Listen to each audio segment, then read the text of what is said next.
الحمد لله رب العالمين والعاقبة للمتقين ولا حول ولا قوة إلا بالله العلي العظيم والصلاة والسلام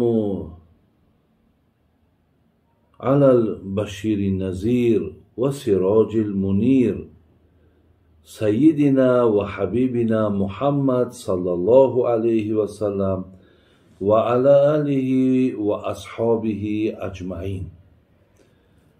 خدای مهربان همیشه دعاگو هستم که از همه سختی ها و از همه مشکلات و از هر یک نابرابری هایی که هست خداوند حفظتان کند. الله درمند باشید، شفای کامل تان دهد. مسافر باشید، خداوند صحت و سلامت به خاندانتان رساند. قرضدار باشین، الله مهربان شما را از قرض خلاص گرداند.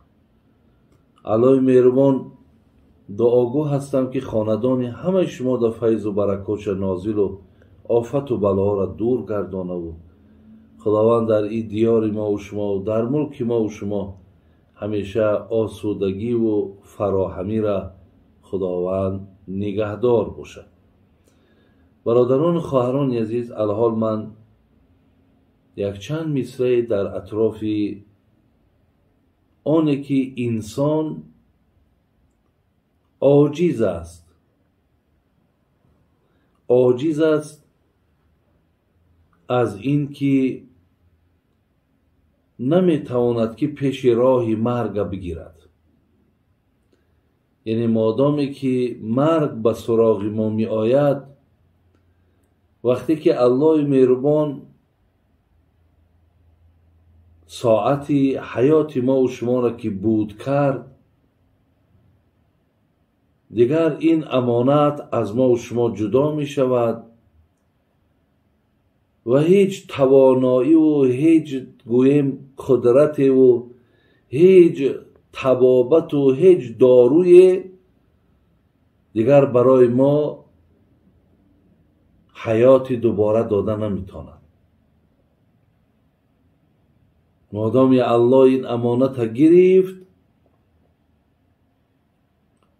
دویم باره ایرا دیگر فقط این جان برگردانیده می شود در خانه قبر.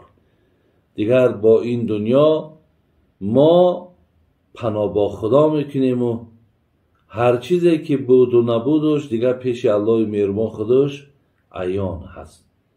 مقصد از این مصرع ها همین است که ما انمون توانایی را نداریم. چگونه الله مهربان قرآن در نحن قدرنا بینکم الموت و ما نحن بمسبوقین میگفت. ما برای هر کدام شما وقت در این دنیا جدا کردیم، ساعت جدا کردیم. مادام همین وقت همین ساعت که تمام شد، دیگر هیچ نفر در روی عالم گویم دیگر ترا از مرگ نجات داده نمیتواند. بیایید گوش میکنیم که عزیزای خدا هم همین معناهای آیتهای قرآن را در رشته نظم در آوردن. می گفت اگر تو سیم و زر داری و اگر زرین کمر داری، اگر 300 هنر داری، به وقت مرگ درمانی. اگر در چین حاقانی و اگر در روم سلطانی، اگر چند سلیمانی، به وقت مرگ درمانی. اگر 100 علم میدانی، 1000 اوراد میخوانی، اگر قارون دورانی، به وقت مرگ درمانی.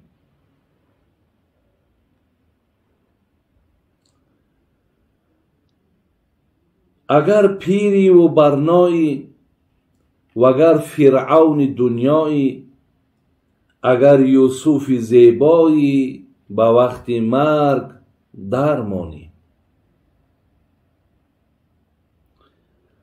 اگر چون ماه آسمانی، وگر صد حیله می دانی، اگرچه پیر کنعانی، به وقت مرگ درمانی. اگرچه مشرب شاهی، که درویشی نمی خواهی، بگو در هر نفس آه، به وقت مرگ درمانی. برادران و خواهران عزیز، از همه طایفه مردم شاعر برای ما گوشزد کرد. خواه شاه باشد، خواه وزیر باشد، خواه مالدار باشد، خواه بیمال باشد، خلاص این دنیا را حتما پدرود میگوید و چگونه خودش اشاره کرد به وقت مرگ درمانی. دیگر حالتی هست که تمام اگر طبیبهای روی عالم که در بالای سرت باشند، برای تو هیچ، اگر الله نخواهد برای تو هیچ رهایی داده نمیتواند. این مصرع‌ها برادران و خواهران عزیز برای ما هشدار میدهد که خلاص الله مهربان چنان بزرگ است، چنان توانایی دارد که ببینید که وقتی که مرگ به سراغ ما می آید، بجز ذات خودش کسی در این حالت پیش راه مرگ گرفته نمیتواند. چگونه ابو علی ابن سینا هم می گفت از قعر گل سیاه تا اوج زحل، کردم همه مشکلات گیتی را حل. بیرون جستم زبند هر مکر و حیل، هر بند کشاده شد مگر بند اجل. ببین تمام آن دردهایی که مقصد بود، خداوند برای من چنان یعنی دانایی و استعداد را داد که من از هر گونه علفات دارو تیار کردم و پیش همون بیماری ها را گرفتم، ولی همه بگیم دردها را راهاش یافتم، هر بند کشاده شد مگر بند اجل.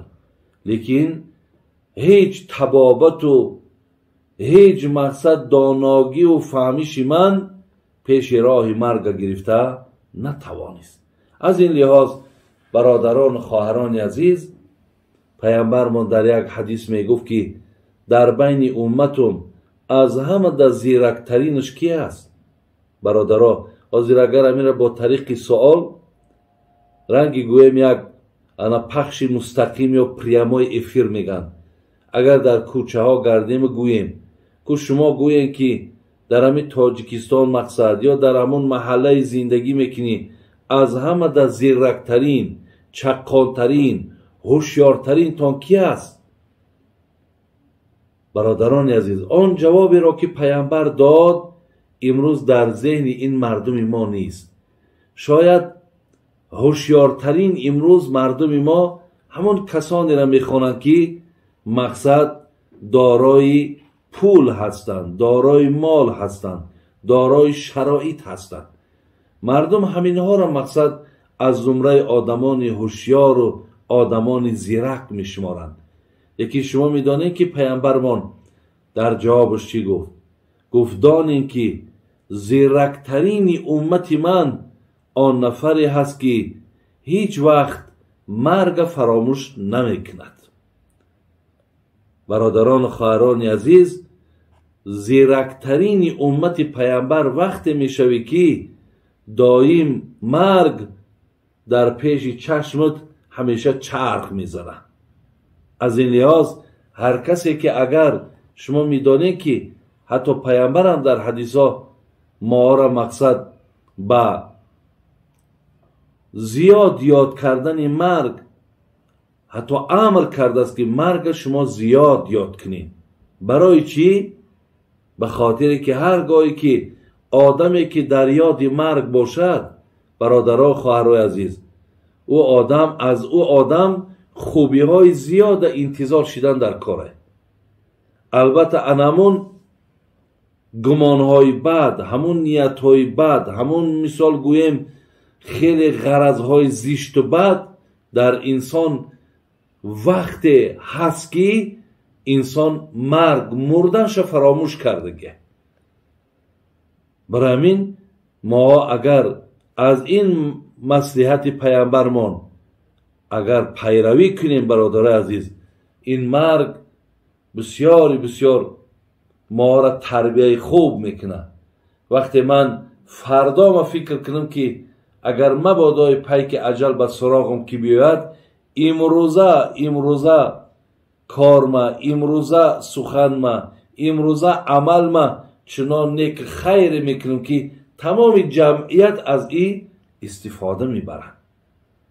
برای همین از مرگ فراموش نکنین و هیچ وقت مقصد انا به یاد مرگ هم نباشین و برای روزهای مرگ تانم آمادگی داشته باشین. زیرا که در سوره مؤمنون آیت 99 الله مهربان می گفت است که هرگاهی که مرگ به سراغ بندم که می آید، بعد بنده ما میگه در همونجا چی می گفت است؟ قال رب ارجعونی، می گفت است خداوندا اکا همه مرگ از بالام بگی، ای الله مهربان، همون تنی صحتی که تا دیروزه داشتم، تا ماه پیشتر داشتم، الله مهربان هم را بار دیگه بر بگردان. برای چی؟